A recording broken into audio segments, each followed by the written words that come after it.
Hi all. So let us move to our next topic. That is, let us learn something about the registers that are maintained under GST. Fine. So there are three registers: electronic credit ledger, electronic cash ledger, and electronic liability register. Now all these three ledgers are maintained on common portal. हमने पढ़ा था कि जब हम return file करते हैं तो उसमें हम अपनी आउटपुट की डिटेल्स डालते हैं कि इतना मैंने सेल किया और उस पर इतना मैंने आउटपुट टैक्स कलेक्ट किया, इतना मैंने परचेज किया और उस पर मैंने XYZ इनपुट टैक्स पे किया। तो जो भी आप इनपुट टैक्स अपने सप्लायर को पे करते हैं, जो भी आप इनपुट टैक्स की डिटेल्स अपने रिटर्न में डालते हैं, वो अमाउंट क्रेडिट हो जाता है इलेक्ट्रॉनिक क्रेडिट लेजर में। सपोज आपने अपने सप्लायर को पे किए थे 2000 rupees in the form of input tax, ठीक है, तो वो आपके इलेक्ट्रॉनिक क्रेडिट लेजर में क्या हो जाएंगे? Credit, input tax credit. Fine. जो आपने आउटपुट की डिटेल्स डाली थी कि मैंने इतना टैक्स कलेक्ट किया है, अब जब जो हम टैक्स कलेक्ट करते हैं उसमें से हमको इनपुट टैक्स माइनस करके जो बचा हुआ अमाउंट है वो हम कहाँ पे करते हैं? गवर्नमेंट को पे करते हैं। अब गवर्नमेंट को पे करना है तो वो क्या हुई? हमारी लायबिलिटी हुई, ठीक है। तो जब भी आप अपने रिटर्न में आउटपुट की डिटेल्स डालते हैं कि मैंने इतना आउटपुट टैक्स अपने बायर से, यानी जिसको मैंने गुड्स सेल किए थे उससे मैंने कलेक्ट किया है, तो वो अमाउंट आपके इलेक्ट्रॉनिक लायबिलिटी रजिस्टर में डेबिट हो जाती है। से सपोज 3000। फाइन। तो ये हुआ आपका आउटपुट टैक्स। अब आपको गवर्नमेंट को पे करना है। फाइन। तो आप आपके टैक्स का पेमेंट दो जरियों से कर सकते हैं। आपका जो आउटपुट टैक्स है उसका पेमेंट दो मीडियम से कर सकते हैं। Medium number 1 electronic credit laser, medium number 2 electronic cash laser. कहने का मतलब ये है कि जो भी आपने टैक्स कलेक्ट किया है वो आपको पूरा का पूरा गवर्नमेंट को देना है, लेकिन उसमें से कुछ पोर्शन आप ऑलरेडी दे चुके होते हो in the form of input tax, जो आप अपने सप्लायर को पे कर चुके होते हो, ठीक है। तो ये जो आपका इनपुट टैक्स है 2000, ये मैं ट्रांसफर कर देता हूं इलेक्ट्रॉनिक लायबिलिटी रजिस्टर में, टू इलेक्ट्रॉनिक लायबिलिटी रजिस्टर 2000। तो इस तरीके से आपका इलेक्ट्रॉनिक क्रेडिट लेजर का बैलेंस हो गया 0 और ये आपके इलेक्ट्रॉनिक लायबिलिटी रजिस्टर में हो जाएगा credit by electronic credit laser 2000। अब 3000 में से 2000 तो चले गए, फिर भी आपको 1000 तो बचा है जो आपको गवर्नमेंट को टैक्स पे करना है। फाइन। तो ये 1000 कैसे पे करेंगे? By using electronic cash laser. अब इलेक्ट्रॉनिक कैश लेजर में पैसा कहां से आएगा? आप डालेंगे अपने बैंक अकाउंट से। समझ आ रहा है फ्रेंड्स? आपने अपने बैंक अकाउंट से इलेक्ट्रॉनिक कैश लेजर में पैसे डाले। ये भी कॉमन पोर्टल से ही होता है, gst.gov.in से आप अपने इलेक्ट्रॉनिक कैश लेजर में पैसे डाल सकते हैं, ठीक है। तो ये आपने सपोज बैंक पेमेंट किया और यहां पे आपने डाले 1000 रुपये,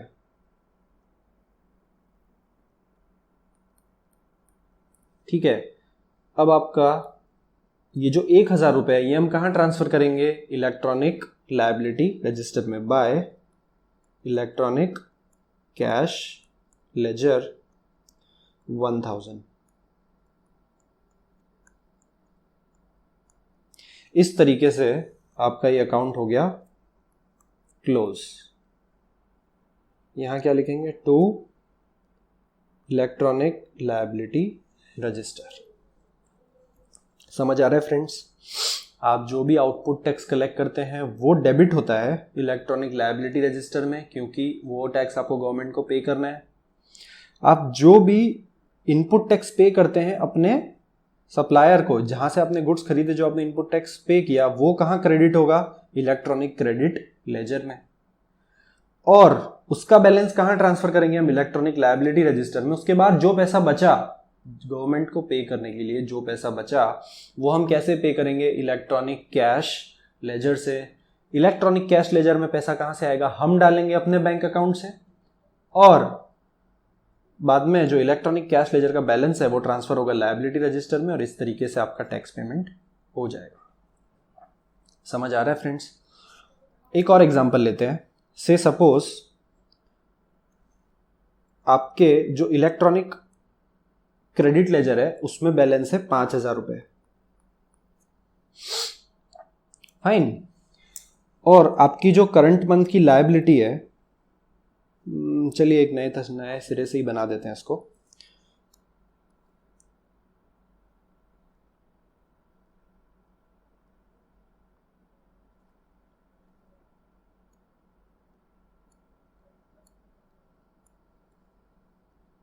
ठीक है, ये है आपका इलेक्ट्रॉनिक क्रेडिट लेजर, ये है आपका इलेक्ट्रॉनिक लायबिलिटी रजिस्टर। नाउ से फॉर एग्जांपल आपने जो रिटर्न भरा उसमें आपने डाली आपकी इनपुट टैक्स की डिटेल्स। सपोज आपका जो इनपुट टैक्स है करंट मंथ में वो है 30,000,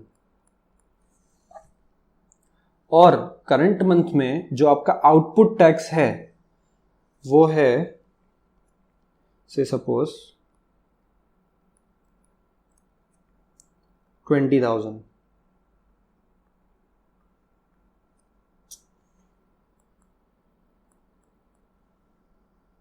fine, credit ledger 30,000, liability register 20,000। अब आउटपुट टैक्स कम है, इनपुट टैक्स ज्यादा है। हो सकता है ना, आपने गुड्स खरीदे, सपोज आपने 10,000 kgs गुड्स खरीदे, ठीक है, उसमें से आपने इस महीने केवल 5,000 kgs बेचे, तो 5,000 kgs का आपके पास स्टॉक पड़ा होगा, ठीक है। तो सपोज 10,000 kgs से आपकी जो इनपुट टैक्स क्रेडिट आई वो थी 30,000, उसमें से आपने करंट मंथ में केवल सपोज 50% बेचा, उसमें से आपकी जो आउटपुट टैक्स कलेक्ट हुआ वो था 20,000 रुपए, ठीक है। समझ आ रहा है ना फ्रेंड्स, रिटर्न हम लोग भरते हैं मंथली, तो करंट मंथ में जो आपने खरीदा जरूरी नहीं है ना कि आप पूरा का पूरा बेच दो, यस। तो आपका जो आउटपुट टैक्स है वो 20,000 है, इनपुट टैक्स क्रेडिट कितनी है 30,000। अब मुझे इस महीने आउटपुट टैक्स कितना पे करना है 20,000, तो मैं इलेक्ट्रॉनिक क्रेडिट लेजर से इलेक्ट्रॉनिक लायबिलिटी रजिस्टर में कितना बैलेंस ले जाऊंगा, bye electronic credit laser 10,000 sorry 20,000, yes. और इस तरीके से मेरा आउटपुट टैक्स पे हो जाएगा। इलेक्ट्रॉनिक लायबिलिटी रजिस्टर 20,000, और आपका जो क्लोजिंग बैलेंस बचेगा क्रेडिट लेजर में वो होगा 10,000। मीनिंग देयर बाय आप जो भी पैसा इनपुट टैक्स का भरते हैं, जो भी पैसा आप परचेज करने पे जो भी टैक्स भरते हैं, वो टैक्स आपका गवर्नमेंट के पास जमा हो जाता है। कहां जमा होता है, इलेक्ट्रॉनिक क्रेडिट लेजर में। इसको आप अपने बैंक अकाउंट की तरह समझिए। आपके बैंक अकाउंट में 30,000 बैलेंस था, उसमें से 20,000 यूज हो गया और 10,000 बच गया। 20,000 कहां यूज हुआ, आउटपुट टैक्स पे करने में। समझ आ रहा है। तो करंट मंथ में आपको कैश थ्रू या फिर अपने बैंक अकाउंट थ्रू कुछ भी पे नहीं करना पड़ा।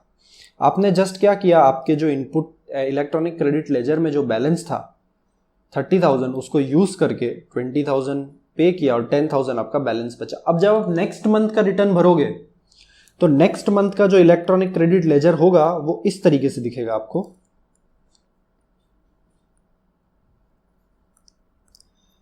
By opening balance 10,000। फिर सपोज अगर आपने करंट मंथ में कुछ परचेस किया है और उसकी इनपुट टैक्स क्रेडिट है 2,000, तो बाय इनपुट टैक्स क्रेडिट 2,000। और मान लीजिए आपका करंट मंथ का इलेक्ट्रॉनिक लायबिलिटी रजिस्टर जो है, आपने करंट मंथ में जो सेल किया उस सेल पे जो आउटपुट टैक्स बना वो था मान लीजिए 12,000 रुपए,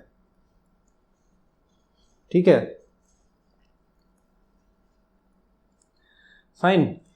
अब ये 12,000 कैसे पे करना है मुझे, या पेमेंट के कितने मीडियम्स होते हैं, 2। I can pay through using electronic credit ledger और I can pay through using electronic cash ledger, fine. तो मेरे पास इलेक्ट्रॉनिक क्रेडिट लेजर में कितना बैलेंस है, 12,000 है, तो मैं वो बैलेंस कहां ट्रांसफर कर दूंगा, इलेक्ट्रॉनिक लायबिलिटी रजिस्टर में। By electronic credit ledger 12,000 rupees to electronic liability register 12,000 rupees. समझ आ रहा है फ्रेंड्स? अब इसमें मुझे 12,000 मैंने इलेक्ट्रॉनिक क्रेडिट लेजर से ही पे कर दिया, तो मुझे क्या कैश लेजर से कुछ पे करने की जरूरत है? नहीं, क्योंकि मेरी लायबिलिटी 12,000 थी। अगर मेरी लायबिलिटी 12,000 नहीं होती, उसकी जगह मान लीजिए 14,000 होती, तो मैं 12,000 क्रेडिट लेजर से पे करता और 2,000 कैश लेजर से पे करता, इलेक्ट्रॉनिक कैश लेजर से। समझ आ रहा है फ्रेंड्स? सिंपल है, इतना सिंपल नहीं लग रहा होगा, बट आपको थोड़ा सोचना पड़ेगा। फाइन, थोड़ा समझने की कोशिश करनी पड़ेगी। बेसिक अकाउंटिंग है। 3 लेजर्स होते हैं, कैश लेजर, क्रेडिट लेजर और लायबिलिटी रजिस्टर। लायबिलिटी रजिस्टर में आपका आउटपुट टैक्स का बैलेंस जाता है, क्रेडिट लेजर में आपका इनपुट टैक्स का बैलेंस जाता है। इनपुट टैक्स के बैलेंस को आप क्या यूज करने के लिए पे करोगे? Output tax. और जो बचा हुआ है अगर कुछ पैसा तो कैश लेजर से पे करेंगे, नहीं बचा है तो दैट्स फाइन। और अगर आपका इनपुट टैक्स का जो बैलेंस है वो ज्यादा है, मतलब क्रेडिट लेजर का जो बैलेंस है वो अगर ज्यादा है, तो उससे हम क्या करेंगे? पहले आउटपुट टैक्स पे कर देंगे और जो बैलेंस बचा है वो क्या होगा? नेक्स्ट मंथ कैरी फॉरवर्ड होगा और नेक्स्ट मंथ का जो टैक्स होगा उसको पेमेंट करने में उसका यूज होगा। समझ आ रहा है फ्रेंड्स? ये बहुत ही इंपॉर्टेंट है समझना, electronic credit laser, cash ledger, liability register, क्योंकि इसी के बेसिस पे है हमारा नेक्स्ट टॉपिक, जिसको हम कहेंगे utilization of credit.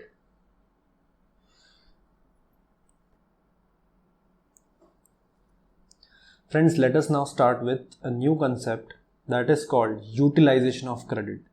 Friends, this concept is very very very important when it comes to your examination. Her exam में इसमें 6 से 8 मार्क का क्वेश्चन आता ही है, ठीक है? ये कंसेप्ट स्टार्ट करने से पहले थोड़ा सा हम रिवाइज करेंगे कुछ टॉपिक्स जो इस कंसेप्ट से रिलेटेड है, ठीक है? हमने पढ़ा कि जब इंट्रास्टेट ट्रांजैक्शन होता है, इंट्रास्टेट ट्रांजैक्शन मतलब transaction within a state जब होता है तो लगता है CGST एंड SGST। हमने पढ़ा जब इंटरस्टेट ट्रांजैक्शन होता है तो क्या लगता है? IGST। इंटरस्टेट ट्रांजैक्शन मतलब from one state to another, intrastate मतलब transaction within a state. अभी तक हमने सीखा कि output tax minus input tax करके हम गवर्नमेंट को पे कर देते हैं। करना वही है, but that is not the correct way. हम हर आउटपुट टैक्स और हर इनपुट टैक्स की डिटेल अलग अलग मेंटेन करेंगे। मतलब जो CGST का आउटपुट टैक्स होगा वो अलग से मेंटेन होगा, SGST के आउटपुट टैक्स की डिटेल अलग से मेंटेन होगी और IGST की अलग से मेंटेन होगी। इसी तरीके से CGST, SGST और IGST तीनों के इनपुट टैक्स की डिटेल्स अलग से मेंटेन होगी। CGST is governed by CGST Act, SGST is governed by SGST Act and IGST is governed by IGST Act. There is nothing called GST Act. There are 3 laws under GST called CGST Act, SGST Act and IGST Act. CGST जो है उसकी पूरी income किसकी होती है? Central government की। SGST की किसकी होती है? स्टेट गवर्नमेंट की। और IGST की जो इनकम है वो central government and state government के बीच डिवाइड होती है, जैसा कि हमने सीखा था।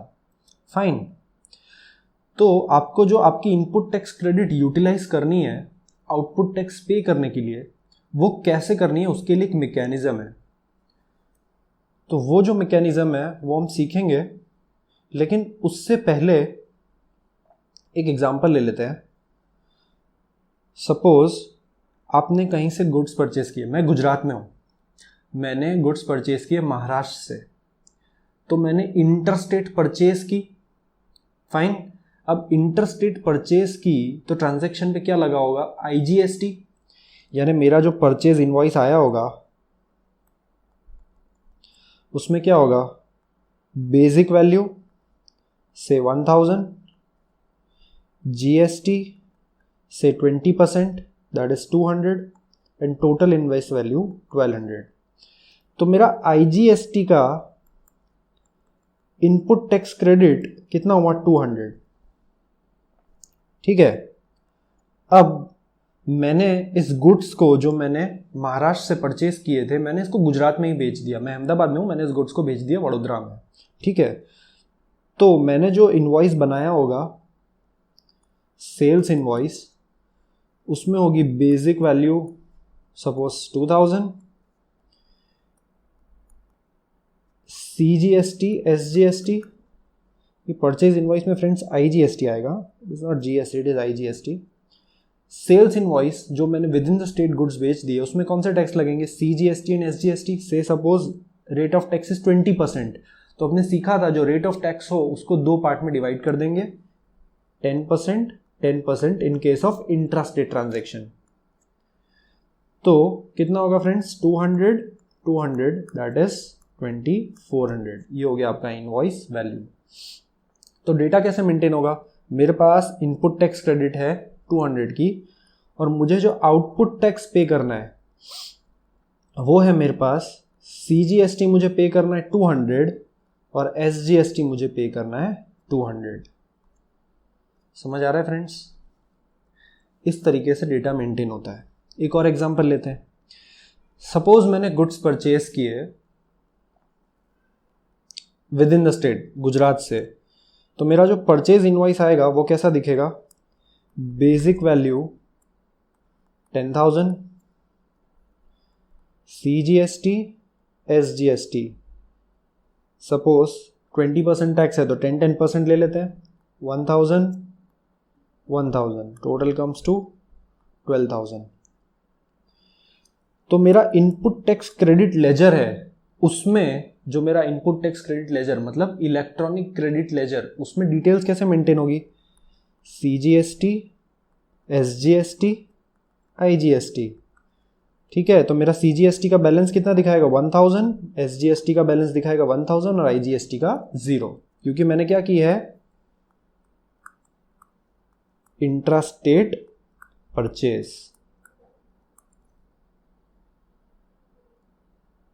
समझ आ रहा है फ्रेंड्स?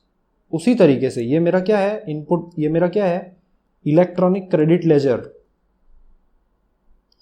उसी तरीके से अगर मैं इंट्रास्टेट सेल करूंगा,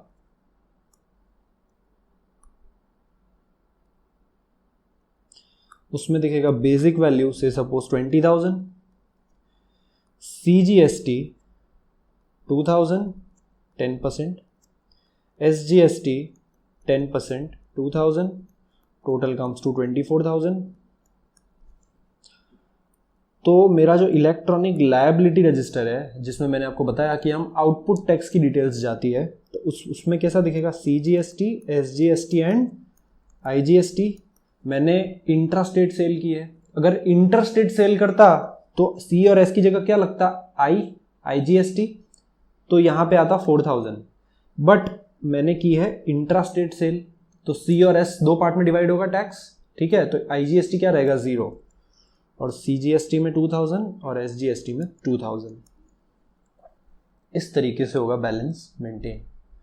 समझ आ रहा है फ्रेंड्स? अब मुझे ये CGST 2000 पे करना है और SGST 2000 पे करना है, तो गवर्नमेंट को कैसे पे करूं मैं, इनपुट टैक्स क्रेडिट को कैसे यूज करूं, उसके लिए एक मैकेनिज्म है जिसको बोलते हैं यूटिलाइजेशन ऑफ क्रेडिट। तो वो अब स्टार्ट करते हैं। फ्रेंड्स, पहले आप टॉपिक को सिर्फ ध्यान से सुनिए, उसके बाद हम एग्जाम्पल के थ्रू समझेंगे कि क्रेडिट यूटिलाइज कैसे हो रही है। पहले आप एक बार सुन लीजिए, फिर जैसे जैसे हम एग्जांपल्स करेंगे उसके तो आपको ज़्यादा समझ में आएगा कि ये कंसेप्ट वर्क कैसे कर रहा है। ठीक है?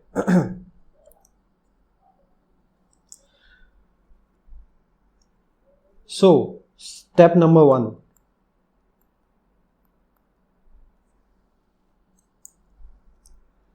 Set of IGST input tax credit against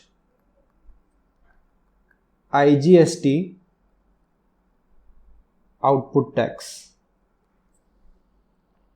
Set off IGST input tax credit against IGST output tax. This is step 1. Step 2,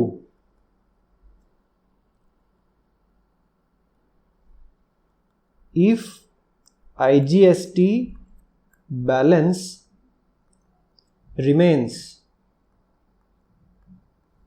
अगर IGST का बैलेंस बच जाता है, जो क्रेडिट है, input tax credit, if IGST ITC balance remains, उसका input tax credit का balance बच जाता है. सपोज आपने IGST का था, इनपुट टैक्स क्रेडिट बैलेंस था 5000 और IGST का आउटपुट टैक्स आया 2000, तो 2000 आपने पे किया, उसके बाद भी आपके पास 5 में से 3000 तो बचेगा. जैसा कि हमने सीखा था कि हम गुड्स परचेज करते हैं तो IGST, हम जब गुड्स परचेज करते हैं तो आपका इलेक्ट्रॉनिक क्रेडिट लेजर क्या हो जाता है, क्रेडिट.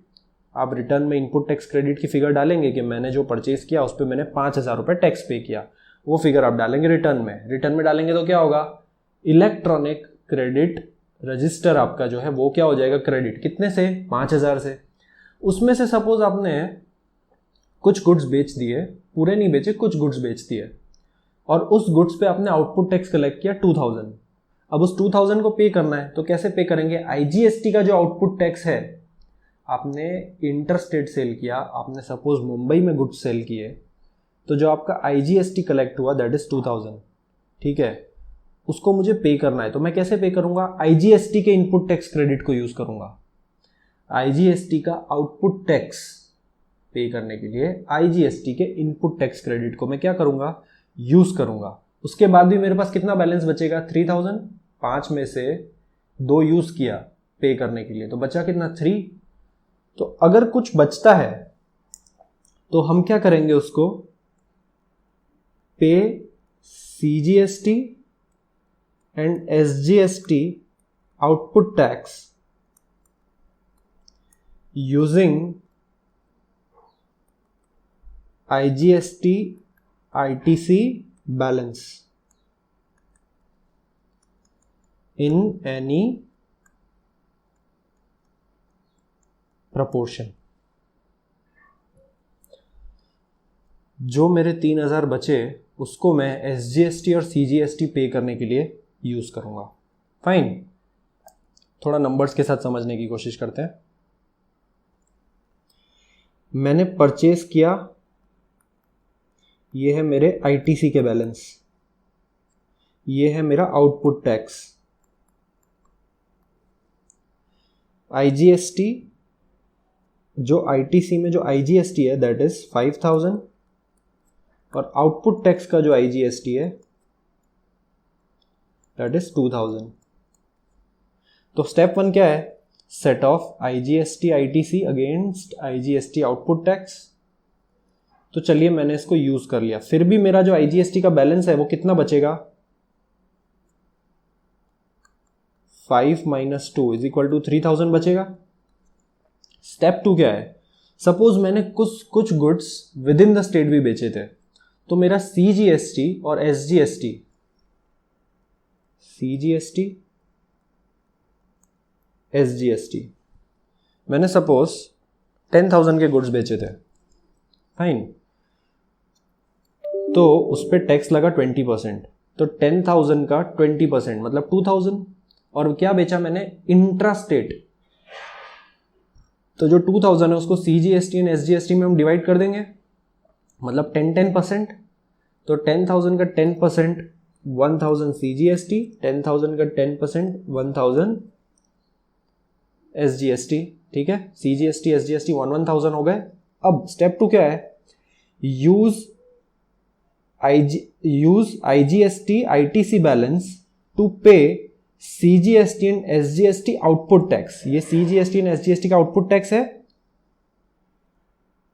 उसको पे करने के लिए IGST की ITC को क्या करोगे आप, यूज इन एनी प्रपोर्शन. मतलब जो 5000 का जो बैलेंस है उसको हम यूज करेंगे, 3000 का जो बैलेंस बचा है, क्योंकि फर्स्ट स्टेप में तो हम IGST को IGST के सामने पे कर देते हैं, उसके बाद जो बैलेंस बचा उसको हम यूज करेंगे CNS पे करने के लिए. CGST एंड SGST को पे करने के लिए क्या यूज करेंगे हम, IGST का बैलेंस. तो से 1000 यहां यूज हो गया और 1000 यहाँ यूज हो गया, तो दिस इज 0। तो ये 2000 और पे किया मैंने, तो उसके बाद मेरा कितना बैलेंस बचा, 1000 बैलेंस बचा आईजीएसटी का। समझ आ रहा है फ्रेंड्स? ठीक है, तो ये हुए 2 steps. Step 3,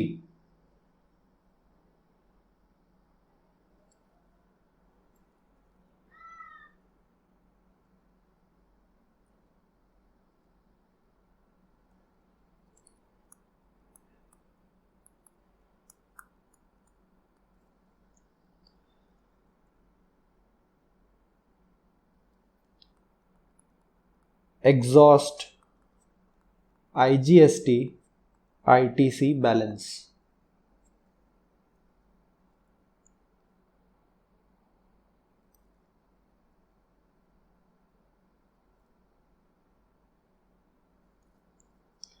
IGST ITC balance.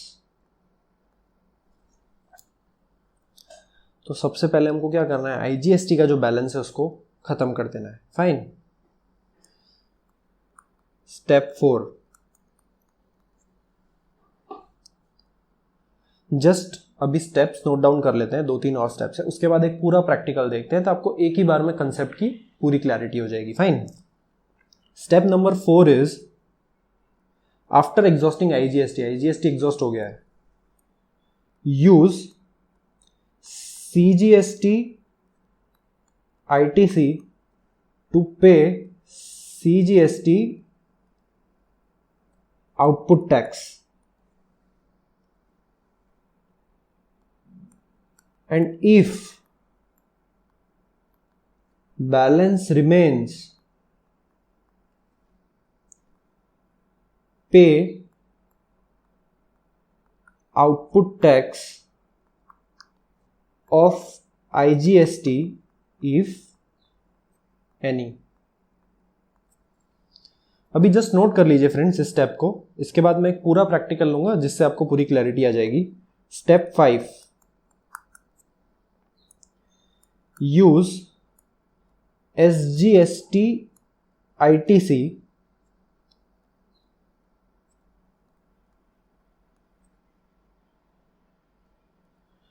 to pay SGST output tax, and if balance remains, pay IGST output tax if any। ठीक है फ्रेंड्स, स्टेप्स आप नोट डाउन कर लीजिए।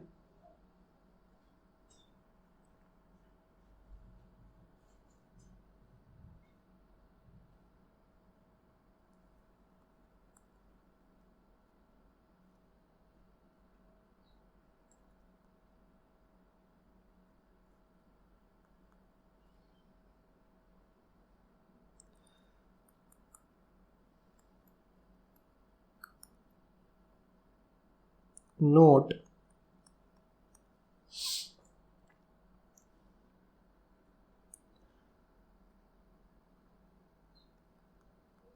ITC of CGST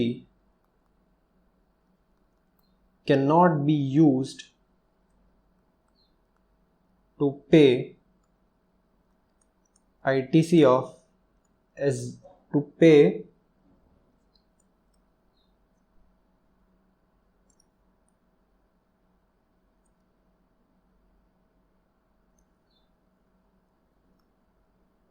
output tax of SGST and ITC of SGST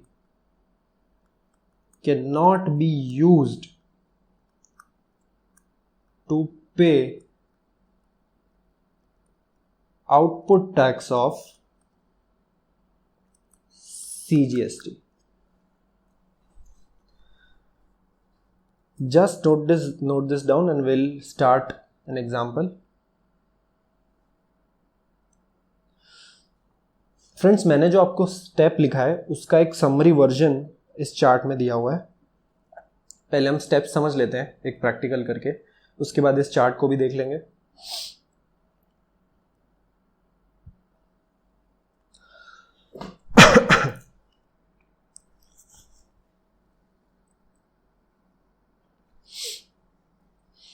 So the question is, find out tax payable to government or balance lying in electronic credit ledger from the information given below। ठीक है, यहाँ आप government को कुछ पे करोगे या फिर आपके पास इनपुट टैक्स क्रेडिट इतनी ज़्यादा होगी कि आपका उसका बैलेंस बचेगा और नेक्स्ट पीरियड में क्या होगा, कैरी फॉरवर्ड, जैसा हमने आज के लेक्चर में सीखा। फाइन, तो इधर क्या दिया है, इनपुट टैक्स क्रेडिट आईजीएसटी का बैलेंस इतना है, सी का इतना और एस का इतना।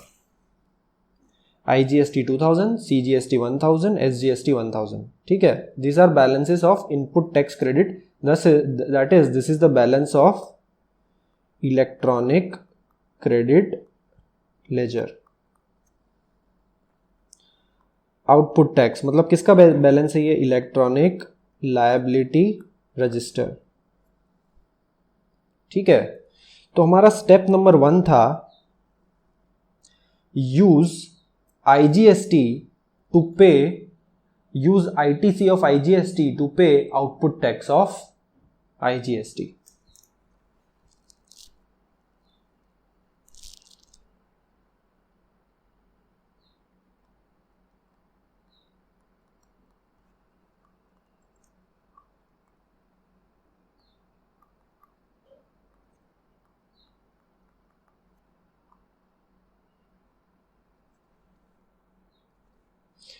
सबसे पहले particulars CGST, SGST and IGST।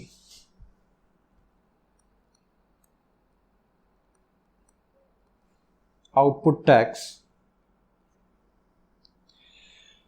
CGST is 2000,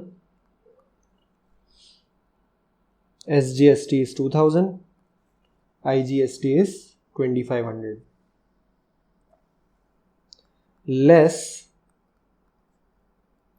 IGST। Friend step 1 क्या था, use ITC of IGST to pay output tax of IGST। मतलब IGST की इनपुट टैक्स क्रेडिट को यूज करो IGST के आउटपुट टैक्स को पे करने के लिए। तो IGST का आउटपुट टैक्स कितना है, 2500, उसमें से हमारे पास IGST की इनपुट टैक्स क्रेडिट कितनी है, 2000। तो इस 2000 को इसमें से माइनस कर देंगे। फाइन, तो ये हो गया हमारा स्टेप 1 कंप्लीट। स्टेप 1 कंप्लीट होने के बाद बैलेंस कितना बच रहा है, CGST का वही हमको 2000 पे करना है, SGST को भी 2000 पे करना है और IGST को 500 पे करना है, क्योंकि 2000 तो पे कर दिया हमने IGST यूज करके। ठीक है, अब हमारा स्टेप 2 क्या था, use IGST balance to pay output tax of CGST and SGST। लेकिन क्या हमारे पास IGST में कोई बैलेंस बचा है इनपुट टैक्स क्रेडिट में? स्टेप 2 था use input tax credit of IGST to pay CGST and SGST's output tax. Chart में देख लेते हैं। स्टेप 1 वॉज IGST के ITC से पे करो आउटपुट IGST, ये था स्टेप 1। स्टेप 2 था कि CGST और SGST के आउटपुट को पे करो IGST के इनपुट से। अब हमारे पास IGST के इनपुट में कोई बैलेंस है नहीं है, वो तो हमने यूज कर लिया 2000। ठीक है, हमारा स्टेप 3 था यूज IGST एग्जॉस्टिवली। ठीक है, हमारा स्टेप 3 था use IGST exhaustively, meaning thereby IGST का बैलेंस आप खत्म कर दो। तो IGST का बैलेंस खत्म हो गया, so we are done with step 3 as well. उसके बाद स्टेप 4 था use CGST balance, use ITC of CGST to pay output tax of CGST।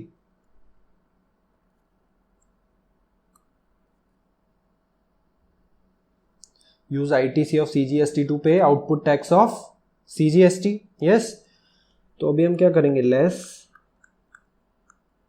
CGST कितना है 2000, तो ये 2000 के सामने हमने 2000 पे कर दिया।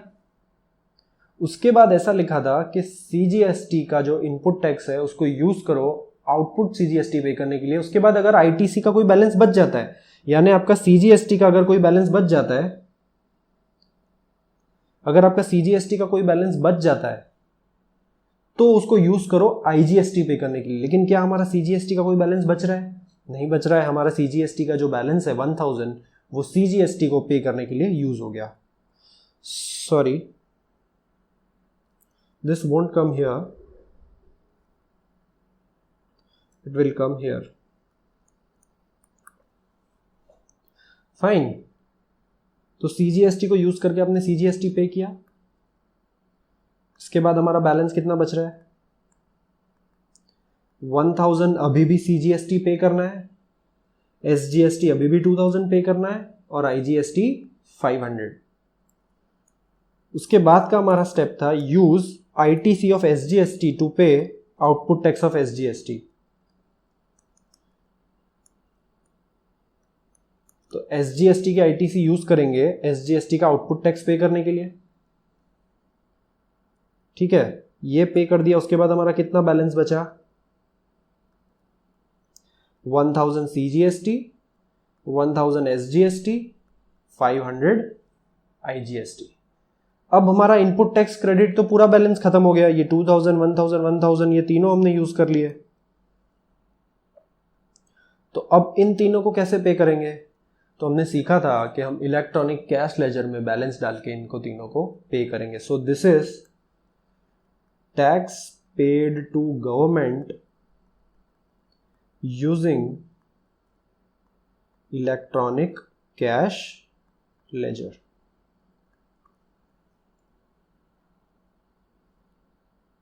समझ आ रहा है फ्रेंड्स? ठीक है, so this was example number 1। Note it down, we have 3 more examples to go. Concept definitely समझ में आएगा आपको। ठीक है, you just need to remember the steps कि स्टेप वाइज कैसे जाना है। फाइन।